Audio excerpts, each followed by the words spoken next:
Yang kita baca sekarang adalah wailul lil mutaffifin.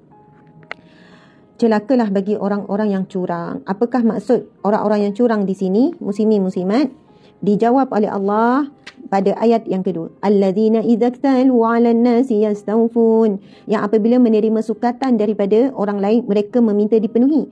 Wa idza kaluhum aw wazanuhum yukhsirun. Dan apabila menyukat atau menimba orang lain, mereka merugikan.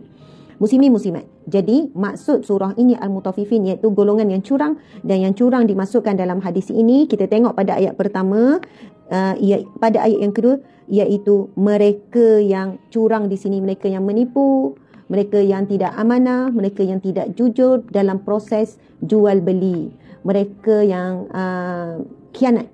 Kalau kita tengok kan, ada orang, tuan-puan sekalian, dan bukan berlaku zaman sekarang sahaja, daripada zaman Nabi, daripada Arab Jahiliyah, ada orang dia dah adjust dah penimbang tu dia dah adjust dah, padahalnya tak cukup lagi 1 kg, tapi jarum tu dah sampai dah 1 kg.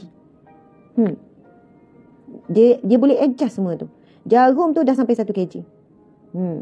Tapi bila time dia suruh cukupkan, tak cukup lagi ni, siap bawa penimbang sendiri pula, tak puas hati. Tapi bila time orang, dia tidak cukupkan timbangan. Dan ia bukan melibatkan perkara yang melibatkan timbangan saja.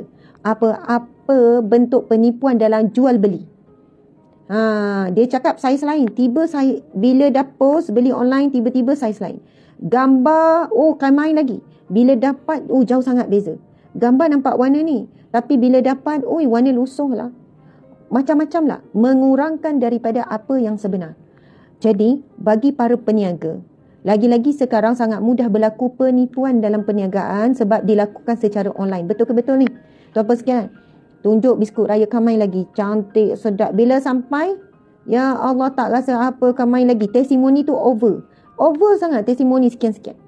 Tuan-puan dimati Allah sekalian, sekarang ni sangat bahaya lagi lah penipuan-penipuan. Yang ini, sebenarnya kan, saya pernah lah jumpa doktor estetik ni. Doktor ni pakai estetik. Dan klinik ni, ada macam mana saya jumpa tu, macam-macam cara saya jumpa. Tuan-puan pun kan kadang jumpa orang tu, jumpa ni macam tu lah. Jadi janganlah fikir yang overthinking ya. Overthinking, tak apalah overthinking pun. Bukan maksud saya lah.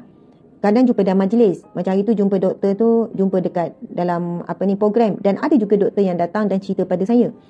Sebenarnya doktor pakar kecantikan ni kan, estetik, cara moden apa semua ni. Biasalah.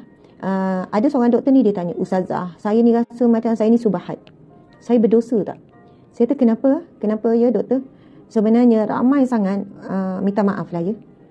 Nanti adalah ni yang terasa ni kan. Tak apalah terasa. Kita minta dia jujur lah dalam berniaga. Jujur. Subhanallah. Ada yang jujur, Alhamdulillah. Okey. Dia kata ramai sebenarnya founder-founder, sama ada untuk kurus ataupun untuk kulit, mereka buat rawatan yang ekstrim, dan ada rawatan yang patuh syariah, ada yang tak patuh syariah. Ada yang memang bertentangan. Kalau ubah suai apa semua tu, memang saya sendiri terkejut teknologi hari ni. Ubah suai kulit, ubah suai wajah apa semua ni, sangat tak perlu kadang tu guna ada surgery kan, ada pembedahan. Dia kata tapi mereka jual produk, mereka buat rawatan sampai puluh ribu, ratus ribu. Saya sendiri yang buat, saya sendiri saksikan, saya sendiri tahu. Tapi tiba-tiba dah semua begini-begini. Lepas tu keluarkan produk dan kita tahu dia memang jutawan, tak kira artis, founder-founder apa semua. Tapi mereka claim sebab produk tu, dan itu adalah penipuan yang nyata, dan saya rasa berdosa. Saya kata sebenarnya kalau doktor buat prosedur yang melibatkan sesuatu yang haram, saya cakap tu seranglah doktor subahat. Doktor sebagai orang Muslim, doktor tak boleh buat prosedur yang haram.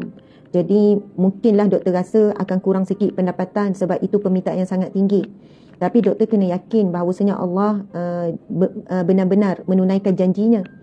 Nabi SAW bersabda, barang siapa yang meninggalkan sesuatu yang haram kerana Allah, maka Allah akan menggantikan melalui jalan yang halal. Kena yakin tu je. Walaupun klien memang ramai minta. Dan saya jumpa ada ramai doktor estetik Muslim yang sangat amanah. Dengan ilmu yang Allah berikan, kepakaran yang Allah berikan, talent yang Allah berikan kepadanya. Dia memang tolak. Dia kata, Ustazah, kalau ada je walaupun saya boleh buat, permintaan ni saya takkan buat Ustazah. Saya takkan ubah kejadian yang Allah berikan. Cuma memperelok kan, kalau pergi buat rawatan untuk dapat kulit yang sihat, itu tak ada masalah tuan-puan sekalian. Kulit yang segar, wajah yang mungkin tapi kena tengoklah kaedah bahan dan semuanya. Lepas tu dia kata, Saya kata saya rasa saya geram je nak bagi tahu kebenaran. Dia sebenarnya bertukar transform tu bukan kerana produk. Dan saya tahu produk-produk ni banyaknya adalah yang ekstrak. Saya pernah kerja halal JAKIM dulu. Lepas tu saya pergi, saya 9 tahun sebagai government servant, sebagai kaki tangan awam. Saya kerja masuk sebagai pegawai Hawat Islam JAKIM. Kemudian dia hantar bertugas kerja tangan Ambisan Negeri Sembilan. Peringkat awal saya adalah penolong pengarah bahagian undang-undang keluarga. Why saya banyak bercakap tentang rumah tangga. 4 tahun saya sebagai perundingan rumah tangga, kaunselor lah, macam lebih kurang macam tu. Ketua unit.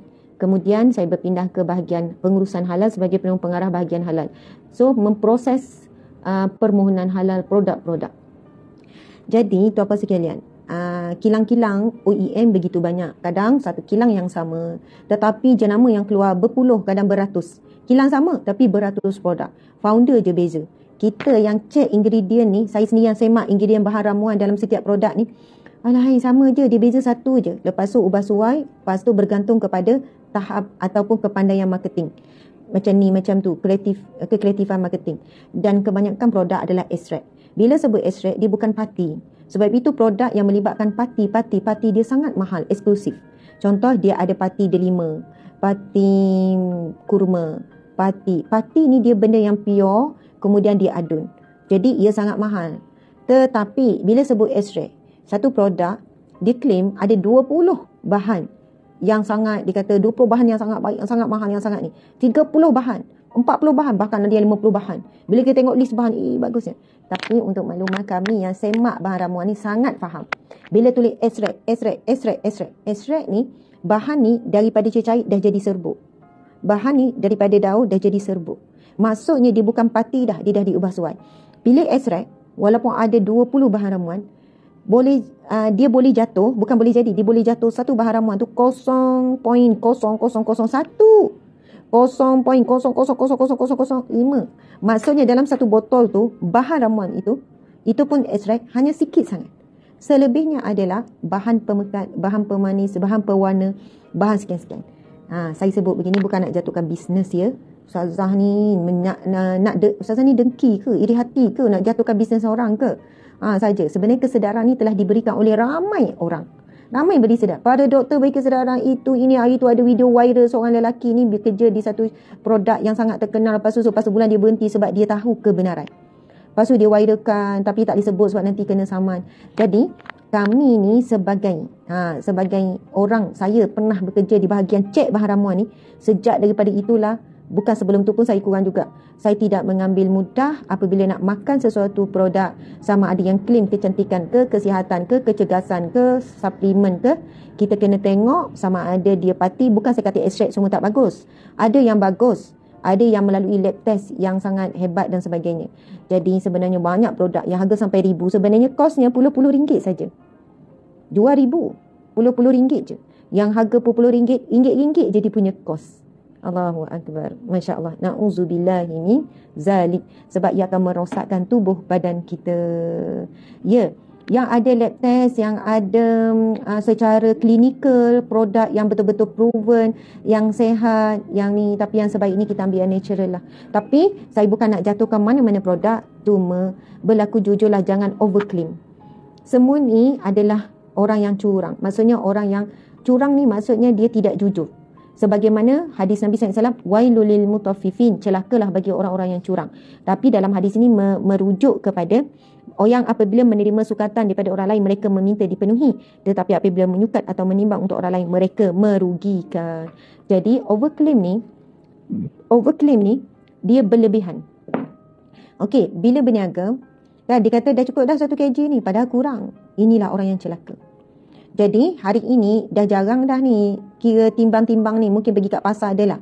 Tetapi bentuk perniagaan dah berubah dah secara online. Yang ditulis pada kotak, dia dah tulis 400 gram, 500 gram.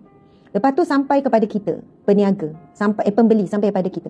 Adakah kita bila tengok produk tu tulis berapa ratus gram, 250 gram ke, 500 gram 1 kg ke, adakah kita timbang? Sebab ada orang yang teliti. Dia timbang tau, dia timbang. Bila timbang, tak sampai pun berat ni. Kata berat ni. Jadi sebenarnya wailul lil mutaffifin, celakalah bagi orang-orang yang curang, iaitu curang ataupun menipu dalam perniagaan, dalam timbangan, berlaku lagi luas sekarang. secara online sebab timbang tu bukan depan mata. Dan ramai orang tak timbang. Dan mungkin dia kata, tak apa, kita kurangkan sikit. Orang tak perasan pun ni. Tapi dia punya penjimatan banyak, untung banyak. Kita tulis je 250 gram, tapi sebenarnya 200 gram je. Sebab sikit sangat kalau ni. Tetapi berapa banyak sachet, berapa banyak dah yang terjual. Allahu Akbar. Celakalah bagi orang yang curang, yang menipu dalam timbangan. Jadi, berhati-hati. Sama juga, kena jujur semua dalam perniagaan. Jangan overclaim padahal sekian-sekian. Kata begini. Jadi kalau produk yang proven, yang betul-betul melalui proses, yang memerlukan kos yang tinggi, jual mahal pun tak ada masalah. Bukannya kita kata mana boleh jual mahal, ini menindas pembeli. Tak, dah kalau prosesnya mahal, bahan ramuannya mahal, apa yang proses dilalui itu mahal, maka layaklah untuk menjual dengan harga yang sedemikian. Okay, kita tengok lagi tuan-puan dimati Allah sekalian. Itu secara umum saya sebut, saya tak tujukan mana-mana produk. Tetapi kalaulah mana-mana founder yang dengar kekayaan daripada hasil ketidakjujuran dalam perniagaan tidak membawa keberkatan. Tidak membawa keberkatan, malah membawa kecelakaan. Belum terlambat untuk kita menghentikan perbuatan-perbuatan yang salah dan haram dan gantikanlah dengan cara yang halal bersih. Walaupun sedikit tapi berkat dan cukup. Kalau banyak tetapi kotor, dia akan bawa musibah. Na'udzubillah min zalik.